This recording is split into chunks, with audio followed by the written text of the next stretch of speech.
This podcast contains content generated or significantly edited using artificial intelligence tools.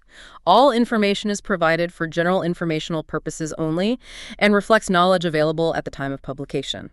It does not constitute financial, investment, or legal advice. We recommend that listeners verify the information independently and consult with qualified professionals for personalized advice.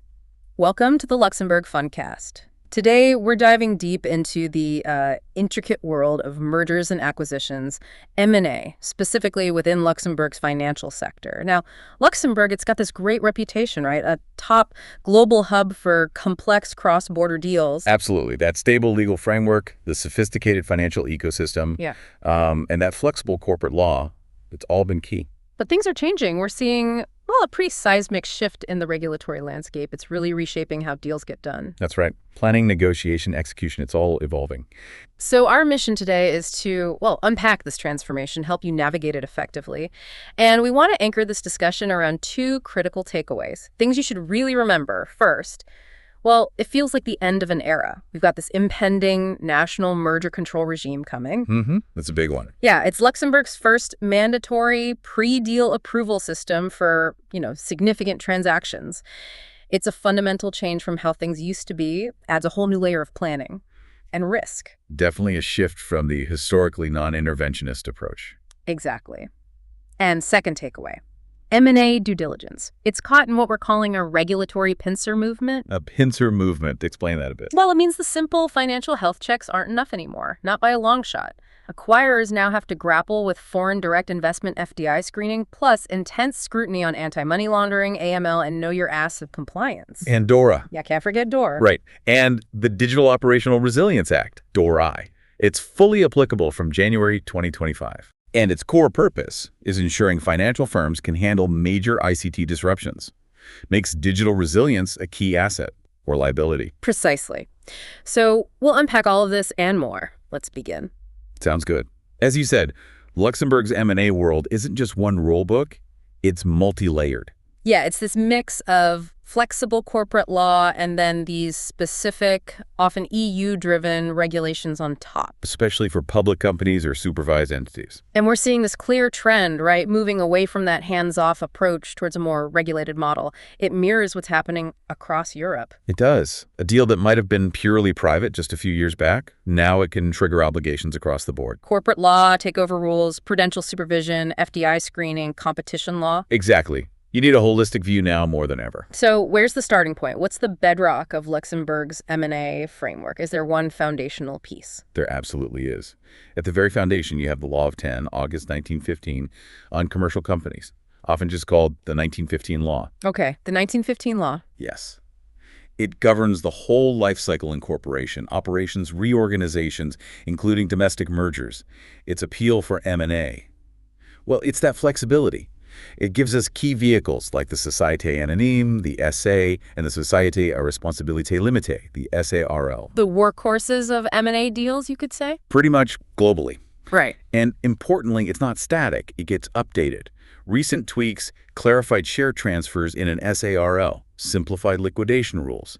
It stays business-friendly. That adaptability sounds crucial. But it's not just private deals, is it? What about listed companies? That's where a different layer kicks in. Right. Primarily the law of 19 May 2006 on takeover bids. The takeover law. The takeover law. Got it. Its job is ensuring fair treatment for shareholders, creating an orderly market for control. And who oversees this? That would be the Commission de Surveillance du Secteur Financier, the CSSF. They're the competent authority here. Okay, the CSSF. And is there a key trigger point? Yes.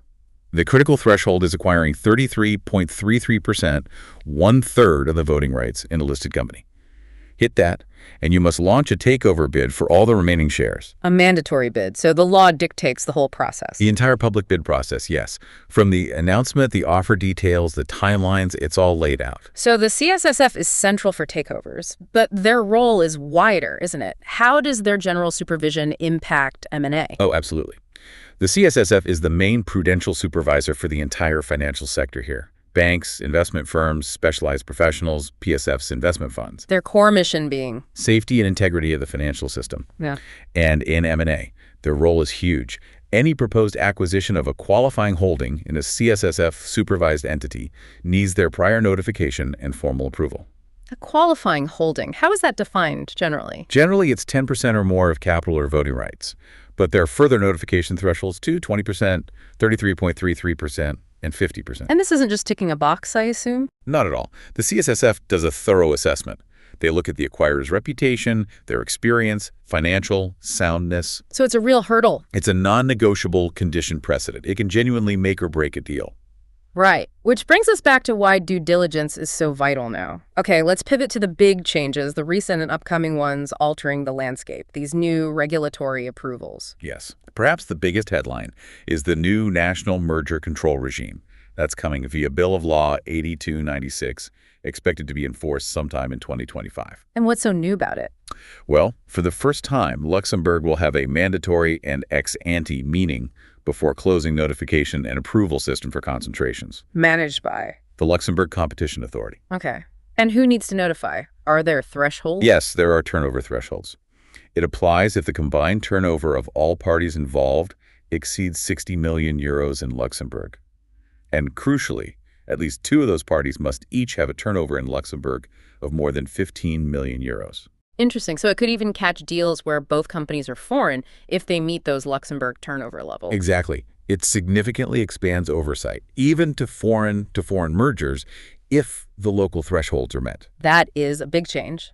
And alongside that, we have the foreign direct investment screening, the FDI mechanism. Correct. That's been enforced since September 1st, 2023. It brings an EU regulation into local law. And who does it apply to? It targets investors from outside the European Economic Area, the EEA, looking to invest directly in a Luxembourg entity involved in critical activities. And critical activities includes the financial sector? Explicitly, yes. Yeah. It requires mandatory prior notification to the Ministry of the Economy. Which could lead to a formal screening. It could, yes. So it adds another potential approval gate, another timeline factor for international deals touching Luxembourg. Okay, so we have the existing framework plus these significant new layers, merger control, FDI. How does this change the practical reality? How does a deal actually unfold now? It's a great question. The key determinant isn't really share deal versus asset deal anymore. It's the regulatory status of the target company. Right, so a bank versus a simple holding company. Exactly. A deal for a CSSF-regulated bank or a listed company, that follows a very formal, regulator-driven timeline. Lots of steps, very structured. But a private deal for, say, an unregulated holding company, much more flexibility in how you structure it and the timing. So the first question for the lawyers is always, What's the regulatory status of the target? That dictates the critical path, the whole rhythm of the transaction. makes sense. So can we walk through the typical phases, keeping these new realities in mind? Sure. We can think of it in about 6 phases, broadly speaking. Phase 1, prep and initial contact. Strategy, finding the target, initial valuation. It's all very discreet. You'll sign a non-disclosure agreement, an NDA. But maybe a letter of intent. Often, yes. A non-binding letter of intent or term sheet, maybe with an exclusivity or no-shop clause. Okay. Phase 2. Due diligence. This is the deep dive. Buyer and advisors, check everything. Verify info, identify risks. The scope varies, of course. Comprehensive for an operating company, maybe more limited for a pure holding structure. And this is where those new pressures really bite. Absolutely. DD now explicitly covers regulatory compliance. AML rules are huge. Digital resilience under DOIR is critical. And ESG, environmental social governance, is increasingly scrutinized. Acquiring poor cyber hygiene is acquiring liability. Precisely. Okay, phase 3, negotiation and documentation. Drafting the main legal agreement, usually a share purchase agreement, SPA, or maybe an asset purchase agreement, APA. Translating the commercial terms into legalese, allocating risk. That's it. Phase 4, signing and pre-closing. The SPA gets signed, but the deal isn't done yet. Right, the period between signing and closing. Used to satisfy what we call conditions precedent, or CPs. These are the hurdles you must clear before closing. And the big ones now include Those regulatory approvals we discussed. CSSF approval, clearance from the Competition Authority under the new regime, maybe FDI screening approval, plus standard things like third-party consents. This phase can really stretch the timeline. Okay, phase 5. Closing, the formal handover. Purchase price paid, legal title transferred. The deal is done. And finally, phase 6. That's closing. Integrating the business, tying up loose ends, updating records with the Luxembourg Business Register, the LBR. Practicalities. That share purchase agreement, the SPA, seems absolutely central. You called it the cornerstone. It really is. And you mentioned it's becoming more dynamic, a risk management tool. Exactly. In today's climate economic uncertainty, heightened regulatory focus. It's not just a template. It's actively negotiated to manage risk. So how does that play out in the key clauses? Let's talk about representations and warranties, R&Ws. Okay, R&Ws. These are the seller's factual statements about the target. Things like, the accounts are accurate, we legally own the assets, we comply with laws. Their purpose. Give the buyer a clear picture and a legal basis to claim damages if something's wrong. We often distinguish fundamental warranties like title to shares, long liability from business warranties covering commercial stuff, shorter time limits. And what's changing here? The scope and detail. Yeah. You're seeing much more specific warranties now on cyber resilience, ESG compliance, AML frameworks, directly reflecting those heightened risks, and DORA. And if a warranty is breached, that brings us to indemnification. Correct. Indemnification clauses provide the remedy. But seller liability is almost always limited. How so? Through several mechanisms. A cap, a maximum payout, often a percentage of the price, a basket or deductible, a threshold before claims can even be made, a de minimis cause for tiny individual claims, and strict time limits. So lots of negotiation around those limits. Intense negotiation, and we're seeing more warranty and indemnity insurance, W&I insurance being used. W&I, how does that help? It bridges the gap. The buyer gets protection, the seller gets a cleaner exit, and an insurer takes on the risk of warranty breaches. It's becoming quite common. Interesting. What about pricing clauses? You mentioned bridging valuation gaps. Right. Pricing and payment terms are adapting too. Earnouts are common, tying part of the price to future performance, or completion accounts adjusting the price based on the actual financial state at closing. Versus a locked box. Exactly. Locked box fixes the price based on an earlier balance sheet with guarantees against value leakage. Completion accounts offer more precision, but can involve post-closing disputes. And conditions precedent the CPs. We keep coming back to them. Because they are critical, especially those regulatory approvals from CSSF, Competition Authority, FDI regime. They dictate the timing between signing and closing. Then there are covenants, promises. Binding promises, yes. Pre-closing covenants restrict the seller operate normally, no major actions without buyer consent. Post-closing covenants might include non-compete or non-solicitation clauses. And finally, governing law and disputes. Always important in cross-border deals. Crucial for certainty. While Luxembourg law usually governs the actual share transfer, parties might choose English or New York law, for example, for the SPA contract itself. Disputes often go to confidential arbitration. You mentioned earlier that negotiation in a regulated deal here is like a tripartite dance involving the regulator? Implicitly, yes. Even if the regulator isn't at the table, their shadow looms large. How so? Both buyer and seller know the deal hinges on, say, CSSF approval. So the regulator's likely requirements, their potential red lines, heavily influence how terms are negotiated right from the start. So it's not just about satisfying the other party. No. Experienced advisors will proactively shape the buyer's plans for governance, funding, integration specifically to pass muster with the CSSF, while also meeting the seller's needs. It's about anticipating regulatory scrutiny. What about other key negotiation points? Deal structure? Always a big one. Share deal versus asset deal.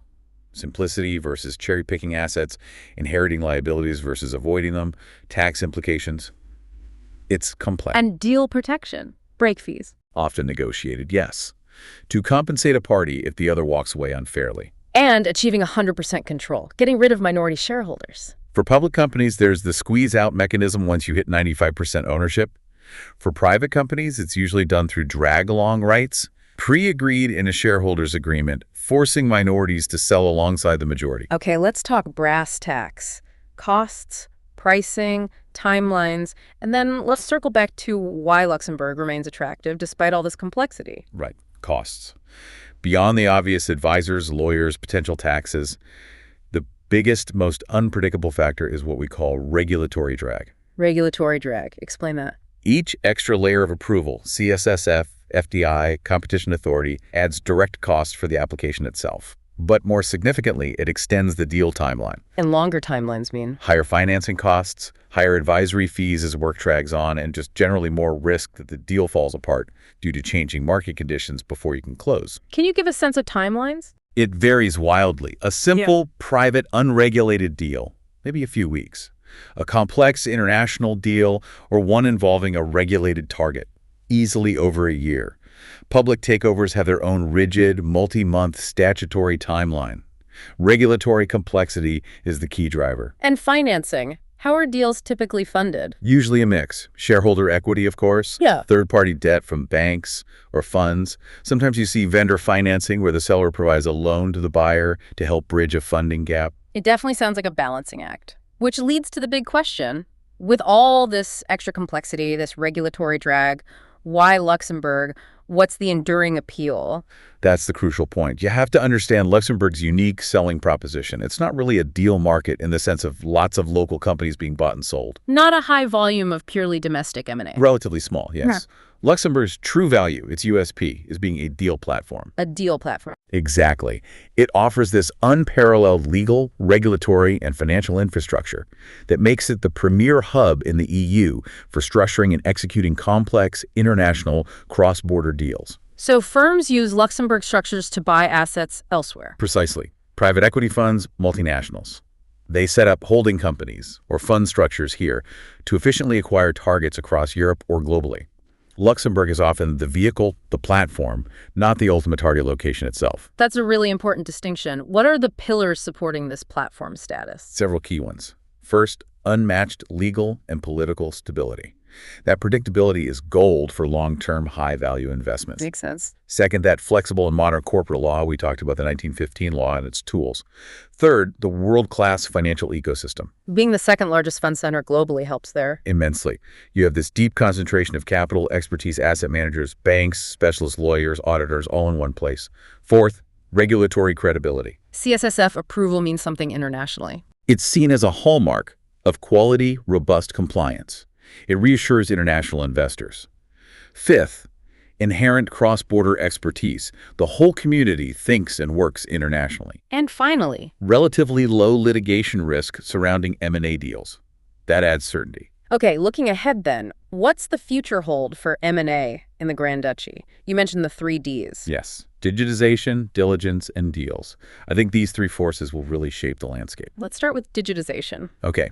The digitization of finance is fundamentally changing risk and how we define assets.